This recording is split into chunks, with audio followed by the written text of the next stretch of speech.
Shalom, selamat pagi Bapak Ibu, saudara-saudara yang sama-sama dikasihi dan diberkati oleh Tuhan. Syukur kita naikkan kepada Tuhan bahwa Tuhan mengantar kita memasuki hari pertama di minggu ini. Dan adalah baik selalu datang mendekatkan diri kepada Tuhan. Kita akan menikmati persekutuan dan kita yakin serta percaya bahwa pertolongan kita adalah dalam nama Tuhan, pencipta langit dan bumi. Kasih karunia dan damai sejahtera Allah menyertai kamu sekalian. Amin. Kita akan membaca bahagian kebenaran firman Tuhan menurut Renungan Harian Toraya, edisi Minggu 27 Juni 2021, yang terambil dari 1 Samuel 31 ayat 1 sampai 13. Mari kita satu di dalam doa. Kita berdoa. Kami mengucap syukur Bapa di sorga, Engkau mempertemukan kami dengan hari baru, berkat baru yang Tuhan sediakan untuk kami hari ini. Kami bersyukur mendahului hari-hari kami, aktivitas kami dalam hari ini dan minggu ini.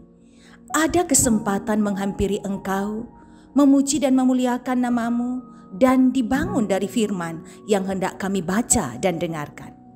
Hati kami telah kami bukakan untuk firman-Mu.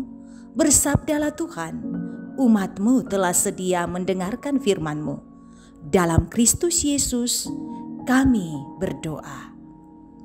Amin. 1 Samuel 31 ayat 1 sampai 13. Saul mati. Sementara itu orang Filistin berperang melawan orang Israel. Orang-orang Israel melarikan diri dari hadapan orang Filistin dan banyak yang mati terbunuh di pegunungan Gilboa.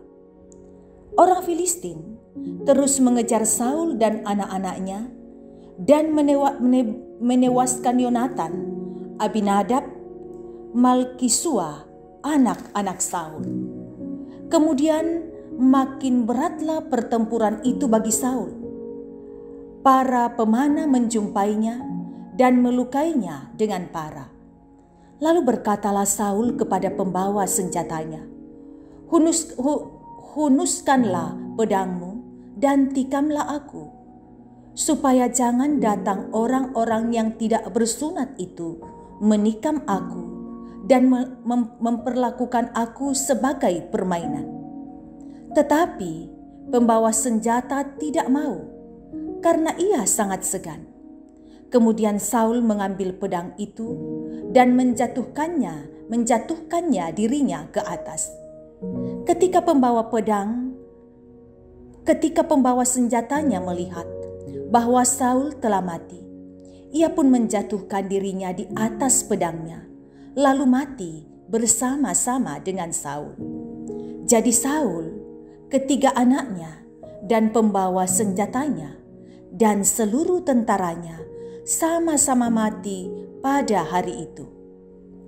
Ketika dilihat orang-orang Israel yang di sebelah lembah dan yang di seberang sungai Yordan, bahwa tentara Israel telah melarikan diri dan bahwa Saul serta anak-anaknya sudah mati, maka mereka meninggalkan kota-kota mereka lalu melarikan diri juga.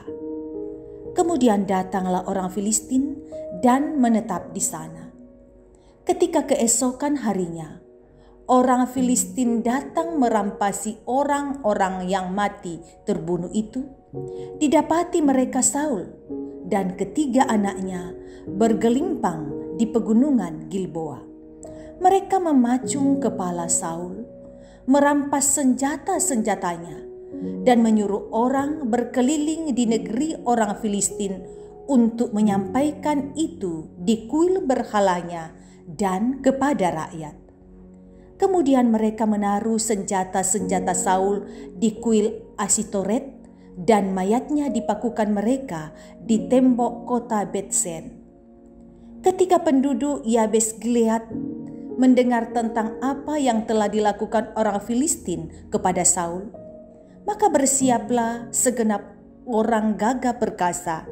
Mereka berjalan terus semalam-malaman, lalu mengambil mayat Saul dan mayat anak-anaknya dari tembok kota Betsen. Kemudian pulanglah mereka ke Yabes dan membakar mayat-mayat itu di sana. Mereka mengambil tulang-tulangnya, lalu menguburkannya di bawah pohon tamariska di Yabes. Sesudah itu berpuasalah mereka 7 hari lamanya. Demikian firman Tuhan. Amin. Tema renungan kita ialah kebaikan yang tidak dilupakan. Saudara, pernahkah Anda berada dalam situasi yang sangat sulit dan sangat membutuhkan orang lain untuk menolong Anda? Tentunya kita pernah mengalami situasi tersebut. Hal yang sama juga pernah dialami oleh penduduk Yabes Gilead. Situasi sulit tersebut disebabkan oleh tekanan dari musuh mereka, yakni bangsa Amon, yang menyuruh mereka untuk membuat perjanjian yang sangat kejam. Dalam situasi yang cukup berat, Saul muncul dengan jiwa kepemimpinan untuk membela yang lemah, sehingga ia dan pasukannya menang atas bangsa Amon. Rupanya peristiwa di masa lalu, saat Saul membela mereka, tidak mereka lupakan begitu saja. Dalam bacaan kita hari ini, Saul mengalami peristiwa kematian yang cukup tragis. Orang Filistin mengejar Saul serta membunuh ketiga anaknya. Dalam pertempuran itu, Saul mati oleh tangannya sendiri, sebab ia tidak ingin dipermalukan dengan dibunuh oleh musuhnya. Walaupun Saul telah mati, namun mayatnya tetap diperlakukan tidak layak oleh orang Filistin. Mendengar berita tersebut, penduduk Yabes Gilead menyelamatkan mayat Saul dan anak-anaknya, lalu dikuburkan sebagaimana mestinya.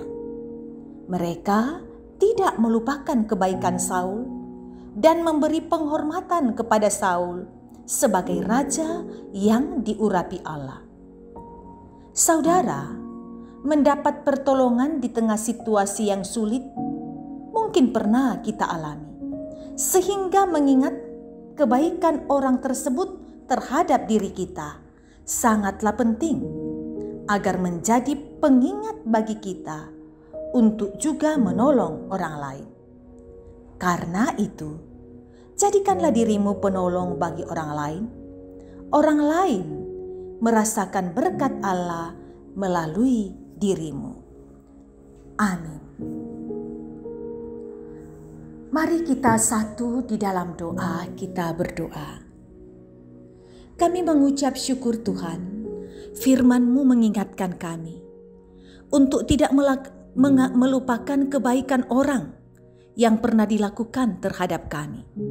Firman-Mu mengingatkan kami tetap berbuat baik kepada orang lain sebagai wujud kami mengucap syukur untuk kebaikan yang pernah dinyatakan orang lain atas kami.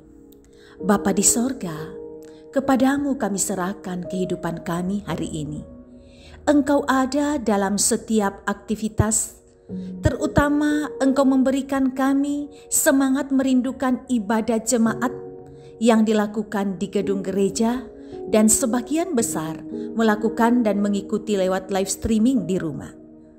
Kami berharap minggu ini merupakan minggu yang menyenangkan karena satu hal yang kami yakini, Tuhan tidak meninggalkan kami.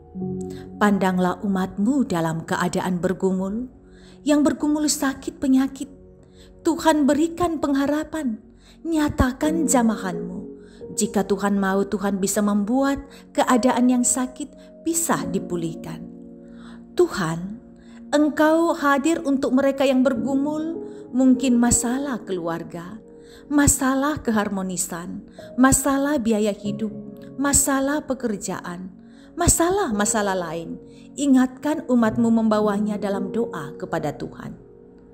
Kami berharap di masa-masa pandemi, kami tetap dijaga dan dilindungi Tuhan. Kami tetap berhati-hati ketika kami keluar rumah dan menjaga protokol COVID dengan baik. Sertai orang tua kami lansia, mereka yang rentan terhadap penyakit, lagi fisik semakin menurun karena faktor usia. Berikan iman yang tahu berharap kepada Tuhan dan berkati keluarga yang merawat lansia, merawat dengan penuh cinta kasih. Bapa di sorga, kami berdoa, Engkau ada sejauh minggu ini, Engkau lindungi kami sejauh hari ini. Semoga yang baik yang Tuhan kenan itu yang kami lakukan. Berkati keluarga kami tetap harmonis di dalam Tuhan. Tuhan, ini doa kami, harap kami. Kami bawa dalam satu nama yang kuasa, Yesus Kristus, Tuhan dan Juru Selamat kami, yang kami yakini menyatakan penyertaan perlindungan, pertolongan kepada kami dalam setiap keberadaan kami. Amin. Menutup ibadah kita, mari terima berkat dari Tuhan. Tuhan memberkati engkau dan melindungi engkau. Tuhan menyinari engkau dengan wajah-Nya dan memberi engkau kasih karunia. Tuhan menghadapkan wajah-Nya kepadamu dan memberi engkau damai sejahtera. Amin. Demikian ibadah kita pagi hari ini. Terima kasih kesempatan menikmati persekutuan dengan Tuhan, ketenangan dalam mengikuti ibadah. Kasih Tuhan selalu beserta kita semua. Selamat hari Minggu, salam sehat selalu.